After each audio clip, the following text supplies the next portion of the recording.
Oke guys, kembali lagi bareng gua yaitu Mimin, yakni admin di dalam channel Onisekai. Oke guys, hari baru, chapter baru. Di video kali ini Mimin akan membahas chapter yang terbaru cuy, yakni chapter 529 dan chapter 530.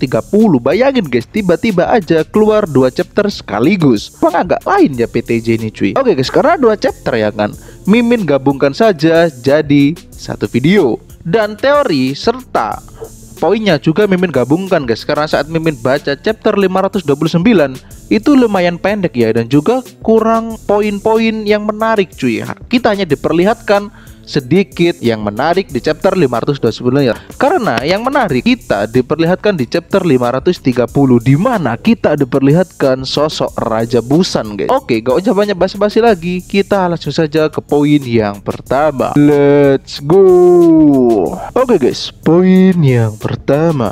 Pada awal chapter 529 tak diperlihatkan pertarungan antara Yamazaki dengan Jonggun cuy.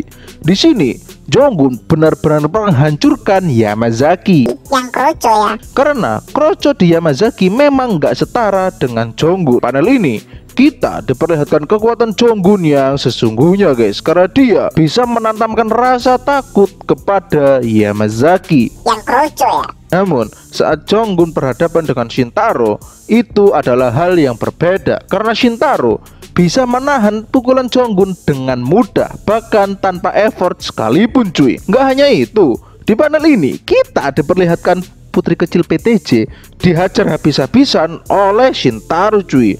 Bahkan Jonggun tidak sempat melawan pukulan dari Yamazaki Shintaro. Entah dari mana Shintaro mendapatkan pedang. Dia berusaha menebas Jonggun dengan pedang tersebut, di mana pedang tersebut adalah pedang yang bisa memotong tulang hitam guys. Itu poin yang pertama.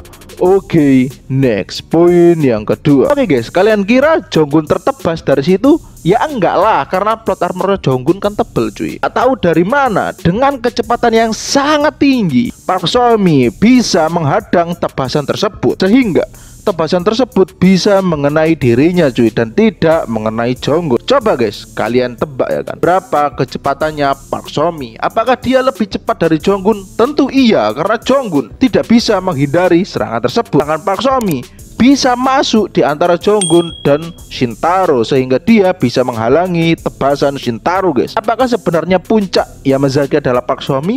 Nah, kalian komen di bawah ya, atau memang ini biar seru aja cuy. Soalnya nggak masuk akal guys, kalau ada orang yang bisa masuk di sela tebasan secepat itu. Melihat ibunya mati di depan matanya membuat Jonggun memasuki mode Oni cuy. Nah, untuk hal ini Mimin sedikit memiliki teori cuy, dan akan Mimin bahas di teori. Dan tanpa babi bu, Jonggun mode Oni via plot armor PTJ langsung menghajar Shintaro dengan membabi buta guys. Bahkan hasil membuat Shintaro menjadi terpojok. Tak hanya itu, bahkan Jonggun juga semakin mengamuk dan semakin banyak menghabisi Kroco Yamazaki guys, sehingga teror yang bernama Shiro Oni terlahir di chapter kali ini. Itu yang Mimin temukan di chapter 529. Sekarang kita akan melanjutkan di chapter 530 guys. Oke, kita akan lanjutkan ke poin yang ketiga. Oke, next poin yang ketiga. Oke guys, pada awal chapter 530 kita diperlihatkan pertarungan antara Jonggun dan juga Shingen guys, dimana Jonggun sudah memasuki mode Oni. Dan pada chapter ini juga dikonfirmasi kalau Park Jonggun sudah menjadi lebih kuat dari sebelumnya. Ya iyalah, menjadi lebih kuat, kan dia dibantu PTJ guys. Maksudnya Jonggun kan berlatih. Awal panel chapter kali ini kita diperlihatkan Jonggun yang benar-benar dipukuli habis-habisan oleh Shintaro guys, meskipun dia sudah memasuki mode Oni. Itu yang berarti, apakah Shintaro mode biasa bisa mengimbangi mode Oninya Jonggun? Nah, menurut kalian gimana guys? Komen di bawah. Tapi yang namanya Jonggun, dia masih bisa bertahan dari serangan Shintaro tersebut guys. Dan pada akhir pertarungan ini kita diperlihatkan serangan Jonggun mampu membuat Shintaro terluka parah. Dan dikonfirmasi guys, sebenarnya Shintaro sudah berniat untuk mengalah demi lahirnya anak emas PTJ guys. Ya iyalah, karena kalau serius ya kan, Jonggun itu akan kalah guys dengan Shintaro. Dia bisa menang itu berkat turun tangannya Park Taejun cuy. Selain itu, ternyata Shintaro juga merasakan penyesalan yang sangat luar biasa setelah dia menjadi ketua Yamazaki, guys. Merasa bersalah, guys, karena dia sudah menghabisi nyawa ayahnya sendiri, nyawa adiknya, bahkan nyawa putranya sendiri, guys, atau anak. Shintaro merasa dirinya sangat bodoh karena dia sangat terikat dengan aturan sehingga membuatnya gelap mata dan emosi saat mengetahui bahwa dia sebenarnya adalah putra sulung yang seharusnya menjadi penguasa Yamazaki. Padahal, guys, sebenarnya Shintaro sendiri pun tidak ingin atau tidak mau menjadi ketua Yamazaki. Semua kejadian ini disebabkan oleh Shintaro yang menjadi emosi sesaat, yang saat dia tersadar bahwa anaknya telah mati sia-sia, guys. Sekaligus dia menjadi denial, cuy, kalau anaknya mati sia-sia. Ya, guys, menurut Mimin ya, tindakan Shintaro adalah penolakan atas tindakan membunuh anaknya, guys, biar anaknya tidak terlihat mati sia-sia. Jadi ya, saran Mimin, jika kalian sedang berada di emosi yang sangat puncak atau marah, sebaiknya jangan membuat keputusan terlebih dahulu, cuy. Karena keputusan itu bukanlah keputusan dari pemikiran yang jernih, melainkan pemikiran yang terpengaruh oleh emosi, cuy. Itu poin yang ketiga. Oke, next, poin yang keempat. Oke, guys, kalian kira pertarungannya sampai di situ? Ya iyalah, karena Shintaro dengan hati menerima serangan mematikan dari Jonggun. Bahkan saat Jonggun tersadar dari BE-nya, Shintaro lebih memilih untuk memperdalam luka tersebut daripada membalas luka tersebut, guys. Dan akhirnya sang penguasa Yamazaki, yakni Yamazaki Shintaro, mati di tangan Yamazaki Jonggun, guys. Namun di sini ada satu hal yang Mimin notice, cuy. Mimin merasa ya, guys, kalau Shintaro mati dalam keadaan damai. Dia seperti mati tanpa beban, cuy. Seakan dia memang menunggu momen tersebut. Dan anehnya, saat mengetahui hal itu, Jonggun malah memasang ekspresi sedih, di mana matanya sedikit sayu dan ekspresinya pun berubah. Oke, momen berpindah kepada Jonggun yang mempercayakan keluarga Yamazaki kepada Yamazaki orang lain, cuy. Di sini Jonggun menyinggung soal Gen 0 Yamazaki. Nah, di sini, guys, menurut kalian Mimin akan membahas video tentang Gen 0 Yamazaki tersendiri seperti Gen 0-nya Kim Gabrong, ataukah di video selanjutnya, cuy? Kalian komen di bawah ya. Komen yang terbanyak akan Mimin pilih, guys. Mimin akan membahas Gen 0 Yamazaki di video tersendiri atau di chapter selanjutnya aja. Oke, guys, panel berpindah ke masa sekarang, di mana Jonggun bertemu dengan Park Hyung-soo. Dan Jonggun masih memutuskan untuk tetap tutup mulut mengenai Choi Dong-soo dan berpesan pada Park Hyung-soo, yakni sebagai seorang muridnya, adalah jangan menyesali apa yang telah kau lakukan seperti yang dilakukan oleh Yamazaki Shintaro. Itu poin yang keempat.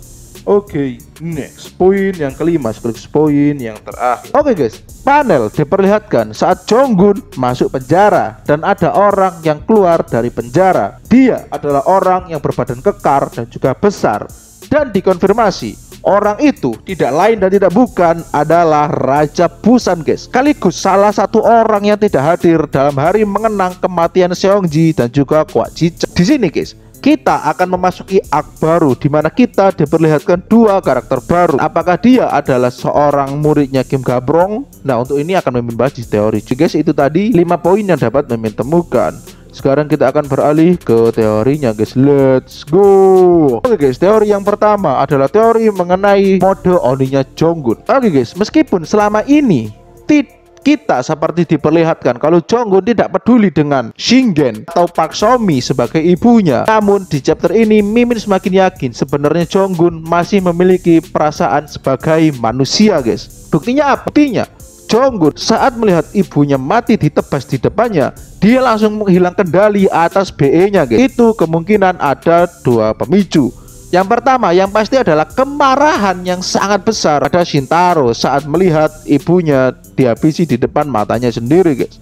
Yang kedua, Jonggun merasakan kekecewaan yang sangat besar karena Park So-mi mati dengan cara yang sama seperti Shingen, cuy, yakni melindungi Jonggun. Jadi, guys, menurut Mimin, sebenarnya mode Oni ada keterkaitannya dengan emosi. Jika kalian ingat, saat Jonggun masuk ke mode Oninya saat melawan kedua dan dibantu PTJ itu, guys, itu kan Jonggun mengenang kematian Choi Dong-soo. Jadi kemungkinan besar mode Oni adalah Black A yang hilang kendali karena dipengaruhi oleh emosi. Karena ada emosi yang berlebih di penggunanya dan penggunanya tidak bisa mengkontrol emosi tersebut, guys. Itu teori yang pertama. Menurut kalian gimana? Komen di bawah ya.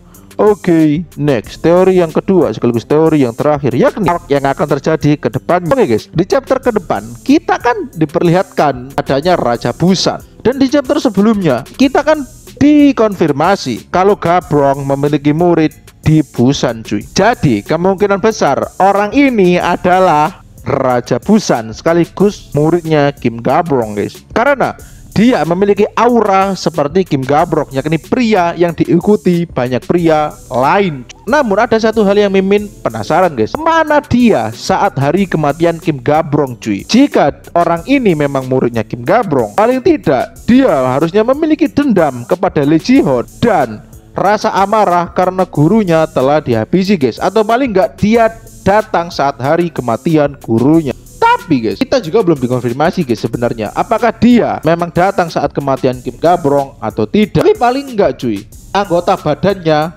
masih lengkap. Apakah ini berarti dia tidak pernah bertemu Lee Ji-hoon atau dia diampuni oleh Lee Ji-hoon seperti nasibnya Kwak Ji-chang? Kalian gimana? Komen di bawah ya. Karena sejauh ini ya kita diperlihatkan kalau anggota tubuhnya masih lengkap-lengkap aja, cuy. Sedangkan jika bertemu Lee Ji-hoon, paling tidak ada satu anggota tubuhnya yang akan diambil oleh Lee Ji-hoon. Dan dikonfirmasi juga kalau Raja Incheon juga kan masih memiliki anggota tubuh yang lengkap. Apakah itu berarti Lee Ji-hoon tidak berhasil merebut Incheon pada saat itu? Ataukah ini mungkin akan sedikit memancing ya, guys? Lee Ji-hoon tidak benar-benar meratakan Gen 1 karena Lee Ji-hoon tidak memiliki kemampuan itu, guys. Buktinya Raja Busan, Raja Incheon masih berkuasa di tempatnya, sekaligus anggota badannya masih lengkap. Itu teori yang kedua. Menurut kalian gimana, guys? Komen di bawah ya.